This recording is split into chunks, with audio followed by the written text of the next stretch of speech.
नमस्कार और स्टडी मेधा एकेडमी में आपका स्वागत है।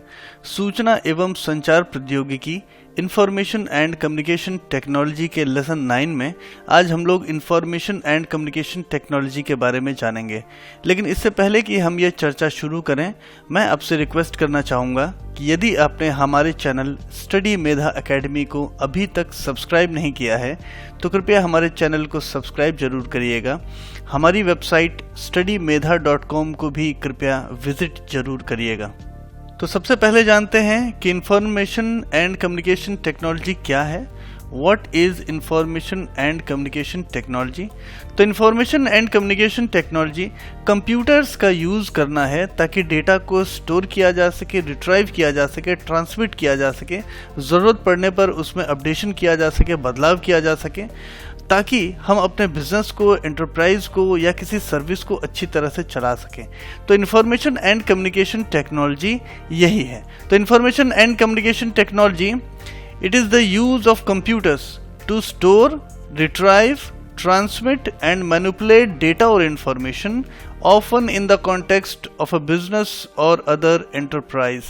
कहने का मतलब ये है कि हम लोग कंप्यूटर्स का इस्तेमाल करते हैं, इलेक्ट्रॉनिक गैजेट्स, इलेक्ट्रॉनिक डिवाइसेस का इस्तेमाल करते हैं ताकि अपने डेटा को स्टोर कर सकें, रिट्राइव कर सकें यानी ज़रूरत पड़ने पर उसका इस्तेमाल कर सकें, ट्रांसमिट कर सकें एक से दूसरे व्यक्ति तक, एक से दूसरे कंप्यूटर तक, एक से दूसरे ऑर्गेनाइजेशन तक इसको ट्रांसमिट, शेयर किया जा सके, मैनिपुलेट किया जा सके, डेटा में अपडेशन किया जा सके और इस तरह से बिजनेस या अदर एंटरप्राइजेस को या फिर किसी भी सर्विस को अच्छी तरह से चलाया जा सके, उसके डेटा को महफूज रखा जा सके और जब चाहें हम तब उससे इंफॉर्मेशन प्राप्त कर सकें। तो इंफॉर्मेशन एंड कम्युनिकेशन टेक्नोलॉजी हमारे बिजनेस या एंटरप्राइज को या हमारी सर्विसेज को कहीं उसके डेटा को एक्यूरेट भी बनाता है, उसके डेटा से हम आसानी से और जल्दी से इंफॉर्मेशन भी प्राप्त कर सकते हैं और डेटा को लंबे समय तक स्टोर भी करके रखा जा सकता है। तो स्टोरेज भी बेटर होती है, डेटा की सिक्योरिटी भी होती है, डेटा हमको फास्ट तरीके से, एक्यूरेट तरीके से मिलता है। तो इसीलिए इंफॉर्मेशन एंड कम्युनिकेशन टेक्नोलॉजी का इस्तेमाल बिजनेसेस और एंटरप्राइजेज में बढ़ता जा रहा है।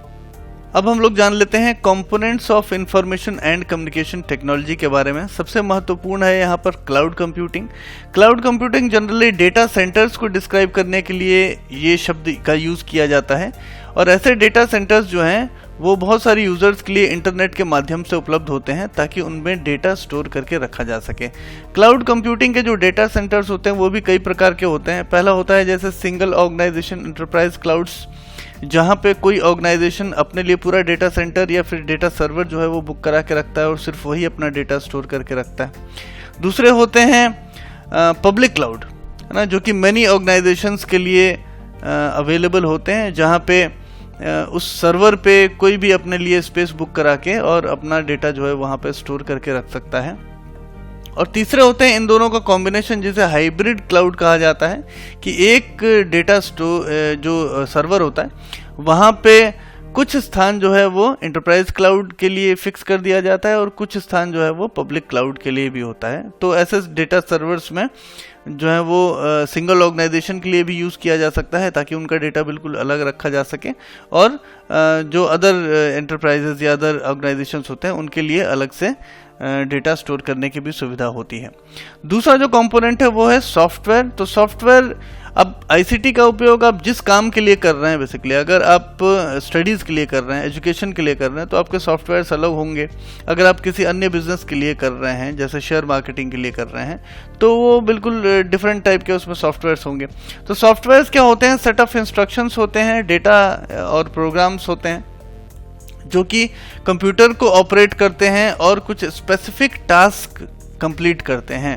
तो जैसे मैंने कहा कि अगर वो शेयर मार्केटिंग के लिए है, अगर वो एजुकेशन के लिए है, तो इन दोनों केसेस में अलग अलग सॉफ्टवेयर्स का यूज़ होगा और इस तरह से इंफॉर्मेशन एंड कम्युनिकेशन टेक्नोलॉजी का उपयोग स्पेसिफिक टास्क को कंप्लीट करने के लिए होगा।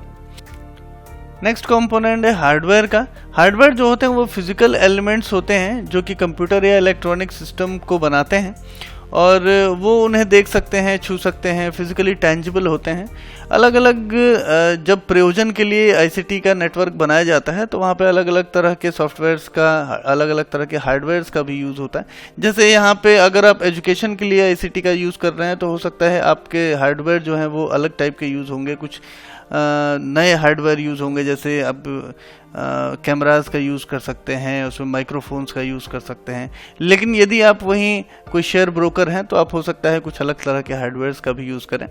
तो हार्डवेयर और सॉफ्टवेयर जो है वो हमारे काम के नेचर पे डिपेंड करते हैं।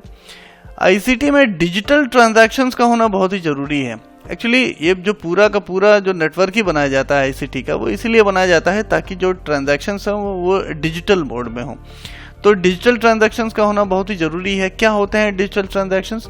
ये ऑनलाइन या ऑटोमेटेड ट्रांजैक्शंस होते हैं जो कि लोगों के बीच में और ऑर्गेनाइजेशंस के बीच में होते हैं, और यहाँ पर पेपर का यूज़ नहीं होता है, ठीक है ना, without the use of paper. तो paperless transactions, digital transactions, online transactions, automated transactions, इस तरह के ट्रांजैक्शंस जो हैं वो आईसीटी में होना बहुत ही ज़रूरी है। आईसीटी का एक बहुत ही इंपॉर्टेंट कंपोनेंट है डिजिटल डेटा। डेटा को डिजिटल फॉर्म में ही सेव करके रखने से आईसीटी का मतलब है, क्योंकि अगर डेटा डिजिटल फॉर्म में स्टोर होगा तो ही वो सिक्योर है, तो ही उससे डेटा रिट्रीवल बेटर हो सकता है, और डेटा को इंफॉर्मेशन में कन्वर्ट करना ये इजी हो सकता है, और एक्यूरेट डेटा भी हमें मिलेगा। तो डिजिटल डेटा जो है वो आईसीटी का बहुत ही महत्वपूर्ण कंपोनेंट है। Digital data is the data that represents other forms of data using specific machine language systems. तो डिजिटल डेटा होना आईसीटी के लिए बहुत ही इंपॉर्टेंट है।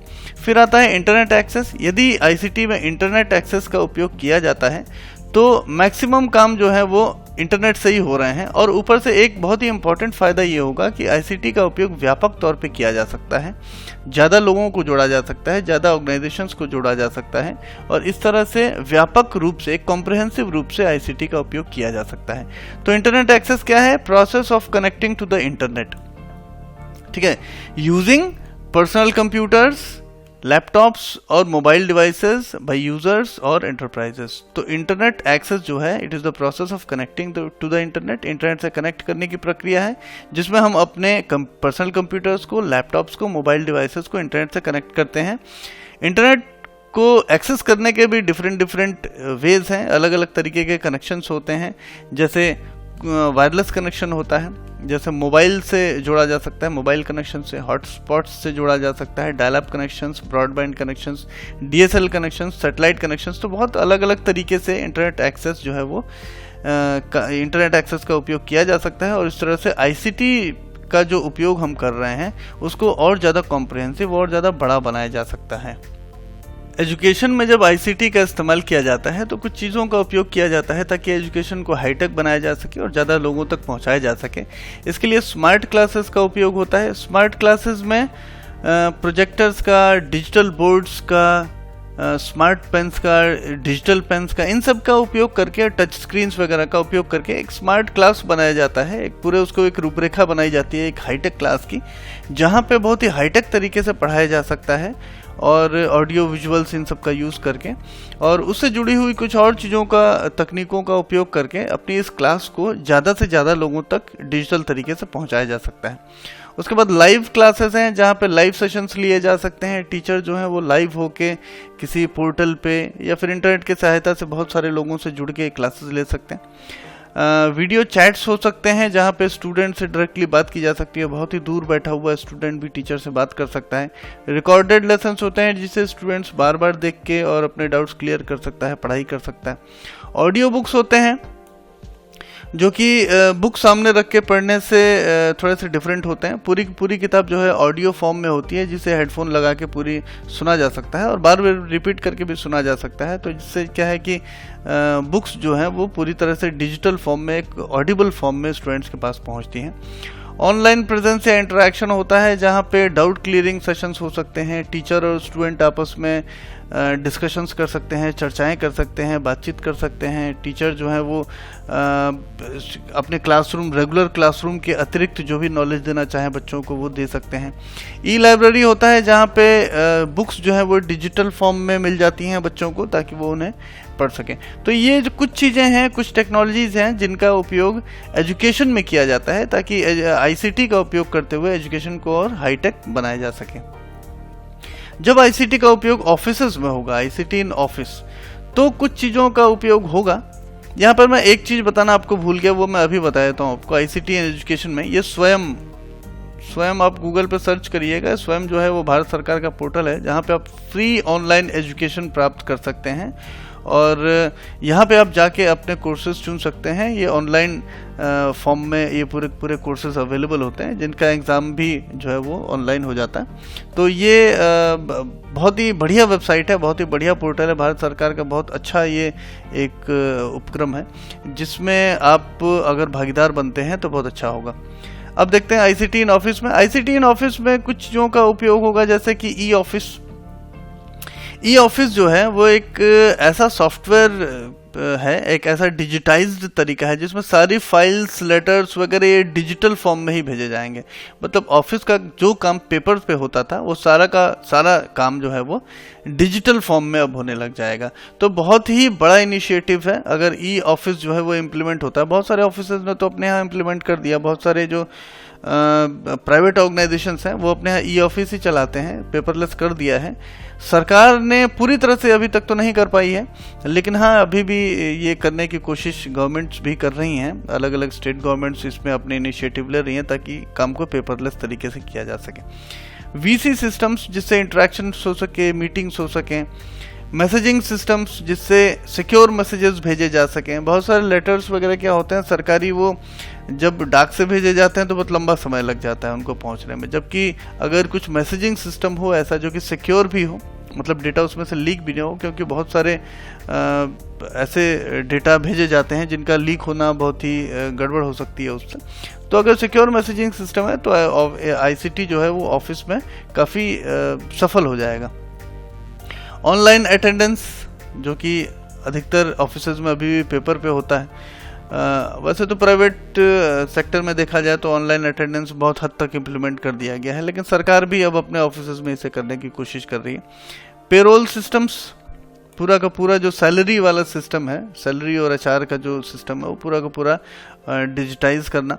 ग्रीवेंस हैंडलिंग सिस्टम्स, तो ये सारे के सारे चीज़ें जो है वो अगर ऑफिस में उपयोग होती हैं तो आईसीटी का एक बहुत ही अच्छा इस्तेमाल होगा। इंफॉर्मेशन एंड कम्युनिकेशन टेक्नोलॉजी का कागज से मुक्ति मिलेगी और चीज़ें जो है वो इन्फॉर्मेशन हमारे पास एक्यूरेटली आएंगी और हमारे पास जल्दी जो है वो इन्फॉर्मेशन मिल जाएगी। तो आईसीटी का उपयोग एजुकेशन में और ऑफिस में ये होना बहुत ही आवश्यक है ताकि हम लोग और बेहतर तरीके से कामकाज कर सकें। तो आज हमने इंफॉर्मेशन एंड कम्युनिकेशन टेक्नोलॉजी के बारे में जाना है। यदि आपको ये वीडियो पसंद आया हो तो कृपया इसे लाइक ज़रूर करिएगा। हमारे चैनल स्टडी मेधा एकेडमी को यदि आपने अभी तक सब्सक्राइब नहीं किया हो तो कृपया हमारे चैनल को सब्सक्राइब जरूर करिएगा। हमारी वेबसाइट studymedha.com को भी कृपया विजिट जरूर करिएगा। मुलाकात होगी अगले लेसन में एक बार फिर से। नमस्कार।